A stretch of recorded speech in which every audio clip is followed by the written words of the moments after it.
Meghan, Duchess of Sussex, has held various roles over the years: actor, duchess, obviously, podcaster, philanthropist. She has her own TV show. She has executive produced. She recently added a new title to her resume, which is why she's here with us today: founder. And that's because earlier this year, she launched As Ever, a brand inspired by her love of cooking and entertaining. Alison Chantel, Fortune's editor-in-chief and chief content officer, joins Meghan, Duchess of Sussex, to discuss this newish venture and also how Meghan plans to leverage her incredibly significant influence for long-lasting impact in the business world and beyond. Please welcome them to the stage.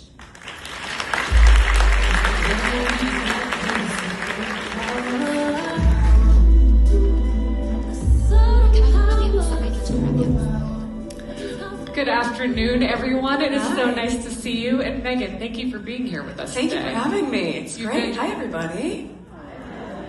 You've been all over the place, and we were talking backstage about how, yes, you've been to Europe. Yes, I had to. We were talking about that because everyone said, oh, you must have gone from Paris straight to New York. I said, no, I need to see my babies. So went back to California for a day and then continued on. But I'm thrilled to be here. Thank you. Of course, and always job number one. So I want to rewind about 5 years ago when you and your husband left England and you descended on Montecito, California, and you planned what your next few years would look like in terms of the business impact you could have and the philanthropic impact you could have. And a lot of initiatives are going. But I want to just go back to that moment of, as you and your husband were planning this out, how did you think about what you wanted to do, what your ambitions could do, and from your seat, what you could do for women? Well, I think 5 years ago was a very different situation for all of us.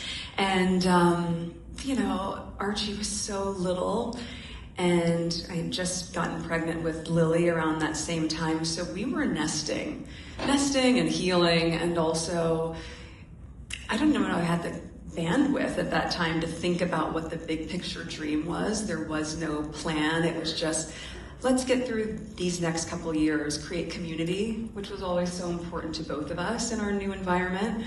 And then as we started to get into our producing, through our deal with Netflix, really creating projects that we felt were compelling. And then I said, okay, I've always loved being able to share. I've always loved being able to cook and entertain.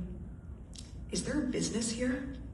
And I think it was probably most people's assumption that if I was going to go into business, it would be fashion or beauty. But those 5 years at home, I wasn't running around wearing beautiful outfits. I was probably in Birkenstocks and sweats like the rest of us, especially during COVID. We're just barefoot at home, but I was making a lot of jam.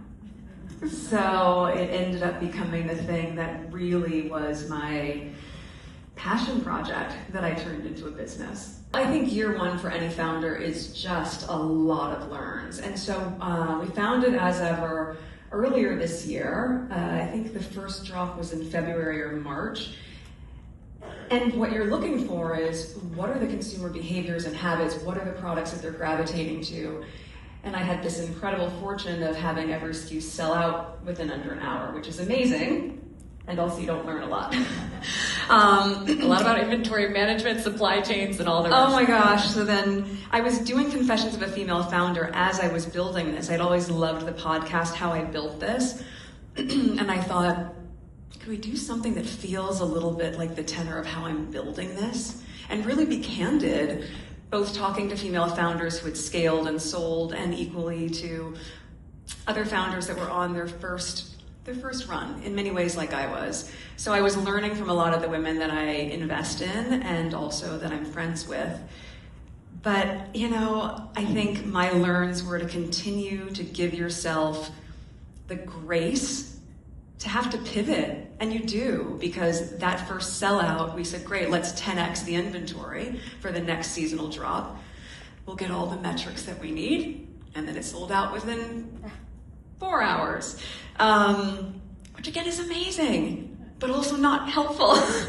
So I think it's just been a lot of learns and then extending and expanding the product categories to really see what those habits are and how we can show up in your home for you. So yes, jam was the origin story, but if I begin with that within your kitchen and that's the offering, how do we continue to grow into your lives with As Ever? So a lot of considerations go into which products become limited edition, which ones are going to be in steady state, what really is the brand identity beyond the jam, which yes is the hero product. But then as we've gone into different SKUs, flour sprinkles became quite a thing, and that was really complemented by the show. With the series with Love Meghan, I was able to show people what I love to do, and then we had the brand where I could tell them how they could have a lot of those things in their own home. I think it's going to be a continued process, as most founders will find in year one. And holiday, we have to be ready for holiday. So trying to be in steady state for most of the SKUs and really not being able to gauge how things are going to sell out, especially when you have people who have an appetite for the products in global territories, but we aren't selling internationally yet. And so they're finding workarounds where they'll have their friends stock up for them and then ship it to them separately. So the inventory is moving in a way that we hadn't anticipated, which is the biggest blessing.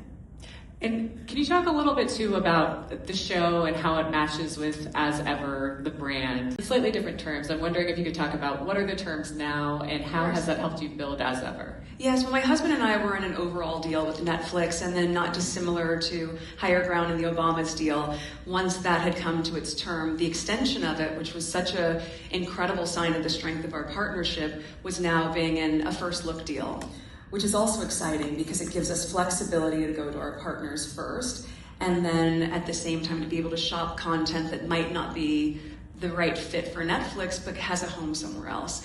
So for our non-scripted team and our scripted team, we've been doing a lot of content development that can meet different rooms.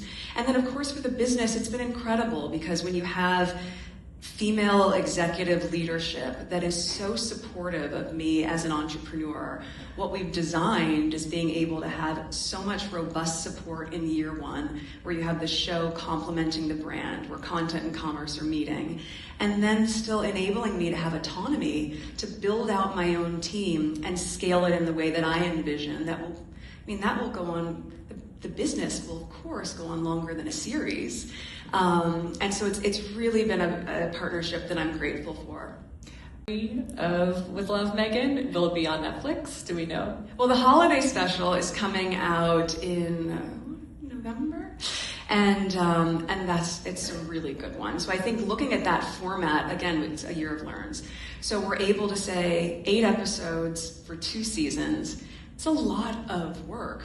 And having done Suits for 7 years, I remembered what goes into a production. I also recognize how much people want content in different sizes. So part of what we're testing out now is it's amazing to be able to sit and watch a show for 30 minutes, but how can I give you a recipe in 2 minutes? And where can I share that with you? And how that continues to grow as ever. So exploring all the options of what it could look like. That's great. So the holiday special in November, we'll keep an eye out for that. You guys know I used to teach gift wrapping at Paper Source and advanced gift wrapping. So, all of those things that you do as an auditioning actor, that's not the full circle I was expecting, but here we are. Yeah, you had a lot of odd jobs. Froyo was another one. Oh, yeah. Humphrey Yogurt, that was my first job. And, when I used to do calligraphy, I used to do it for so many celebrity weddings and for hotels. And that was in between auditions, and at the time, I don't know why I didn't think to just buy a glove, but you don't want the natural oils from your hands to get on the beautiful paper. So I would just put a white tube sock on my hand. Write all these very fancy cards for people. So. Amazing. Well, a long way from the white tube socks on your hands, but we sure all appreciate that. Yes. Talked a little bit about, obviously there's global appeal that you could tap into, and there's also stores. Right now, you're direct to consumer. Can we expect to see some of your stuff maybe in like a Target, or where could we physically buy it, do you think, in the next year? Well, I think a retail component is so important, especially in growing a business, but also what I'm really working to convey and my intention with As Ever is getting back to things that are tactile, how we connect with each other. You want to put your hands on it. How does it feel? And you can only convey so much of that, obviously, in videos or in e-commerce. So I think my intention would be to have really bespoke, small retail collaborations, do some interesting ones as well in global territories. And then, of course, as you think about scaling, it's a brand that's accessible, but it still has a quality that feels as though it's masstige. And so when we think about larger retailers, I think in the next couple of years that would make sense. Oh, it's changed. You're back, you're in action, but you're not on TikTok. I'm curious, will you be going on TikTok? I don't know. I mean, I think, look, I have had a very complicated relationship with social media, as you can probably imagine. And I also recognize the role that it plays in business. Part of it is, equally the work that you were talking about earlier. My husband and I spend a lot of time working on online harms, specifically surrounding protecting our children, not ours personally, but all of our children, for what they're susceptible to in the online space. So I'm sensitive to that. I also recognize that if you can show up in these spaces and be on the side of good, there is tremendous value in that also. So we're going to continue to expand the footprint in the social and digital space for the brand. For me personally, I don't know. The last time I was on Instagram, you guys, boomerang was a thing. That was a long time ago. So having started in January, I just started to explore and play in the same way that anyone else does when they're online. I just happened to do it with a little bit more attention on what I was doing. I'm curious, as you are, founders always have to look for signals in what's working, what's not working, how do I tinker, how do I pivot? How are you able to decipher out the constructive from obviously the not constructive that you need to ignore? Well, there are certain things that I've done just for my own self-preservation, but also that I've applied to the brand and for the people that are incredibly supportive. I know the question can be around naysayers, but if you really see the groundswell of support that surrounds the brand and me, that's what I feel the most, and that's what I appreciate. But by design, I also recognize that a lot of those people aren't going to my page to see negativity.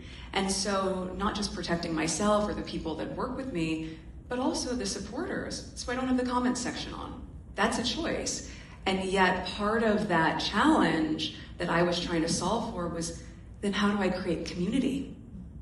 That is so key to this brand, and it's so key to how I like to show up in the world. How do we actually connect if you can't have comments and exchange?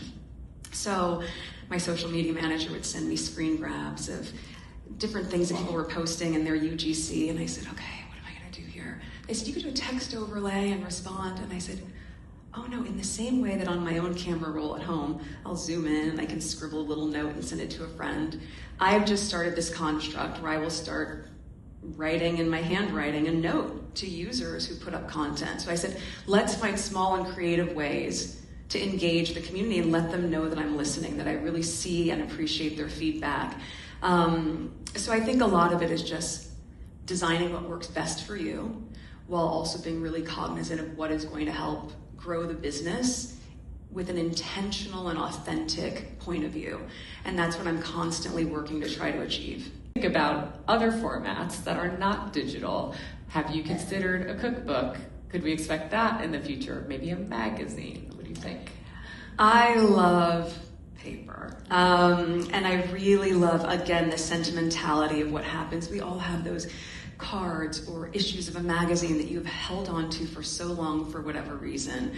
And so from my standpoint, if there's ways to really hearken back to a time where things were slowed down a little bit, whether that's in a limited edition, and yes, of course, digital is how people are consuming media, but I do think we can start new trends. And I love a classic. I love things that are, dare I say, vintage inspired, but for our kids, they would think a magazine probably feels a bit vintage. I do think there's something incredible about a handwritten note. I would love to be able to combine all of my loves that really are, a little bit more old school into that type of forum. So I would say never say never. That's great. Well, if we can help you with that, please let us know. Yes, I know who to call. You're obviously still in the thick of it. What have you learned about yourself as a leader and as a CEO? Thank you. You know, it's been incredible because when I was on Suits, that was my last time really in a position with a very large team. We had a crew of 200 people. And I worked on the show for 7 years, and I loved the crew. I loved that experience and the culture that's on set as well. And so I think being able to now have my own business, it's very different than being on set.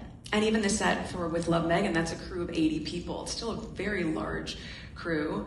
But for my business, I've been very decisive about having a lean team. I think you want to have a great soundboard of people that are with you and with varied points of view. You want someone who's going to push back. You want someone who's going to be so creative and savvy in a space that might not be my skill set. So I love creating that culture, having that camaraderie with my team, and playing and being curious, constantly just pushing the envelope to ask the questions of how can we show up in a way that truly indicates that we are putting care into every detail. And so how do you decide where you're going to show up in those moments? Because I know you love detail. You want to be in charge of a lot. So how do you do that? Well, I think you have to work as a team. You're only as solid as the rest of the people around you. And also I want the life-work balance, if such a thing exists. You know, I'm still going to go and chaperone the first grade field trip and then run back and try to finish the meetings. I love the creative part, which I think I've touched on quite a bit, and the brand is an extension of my aesthetic. But it's more than that. The operational side is so key, and I am constantly looking at ways in which we can, how do we adjust our margins? What does our spend look like? Really going through P&L. So I think from my standpoint, it's really all of it holistically, and I don't think there's any founder in year one that would say something differently, not if they had the ambition to scale in the way that I do. I know financial independence has always been important to you, and you've said that it's the most empowering thing. I agree. And I think all the women in this room who are incredibly hardworking, every job is hard, but these career women also would agree. How do you think about that? You had a whole career, very successful before you got married. You're having a whole other career now. What's the importance of financial independence to you? Well, financial independence is what gives you the freedom of choice. And I think in this day and age, we all need to be able to have our autonomy. That is a huge element of that. Financial literacy, for that reason, is something that I spend a lot of time on, specifically for young girls and their empowerment. And I think as women, especially in a room like this, we can all probably agree that as women, when we're supporting each other for all of these elements that might not necessarily be the ones that people want to hear us talk about, there's nothing taboo. Doesn't need to be anything taboo about talking about our financial independence or our independence overall. And as women, when we support each other, we are not simply supporting each other's lives, we're supporting each other's legacies. And that's the piece that's so powerful. When I'm supporting or investing in another female founder, I am investing in what she is going to do for the culture, for her business, the legacy she's going to leave, how that brand, if it's a CPG brand, is going to show up in people's homes. So it is all fundamentally important, and I don't think it's a conversation we should shy away from. I think it's one that we should really embrace together. Thank you, Meghan, Duchess of Sussex. Thanks, Such an honor to have you with us today. Thanks for having me. Thanks, everybody. Have a great time. Thank you.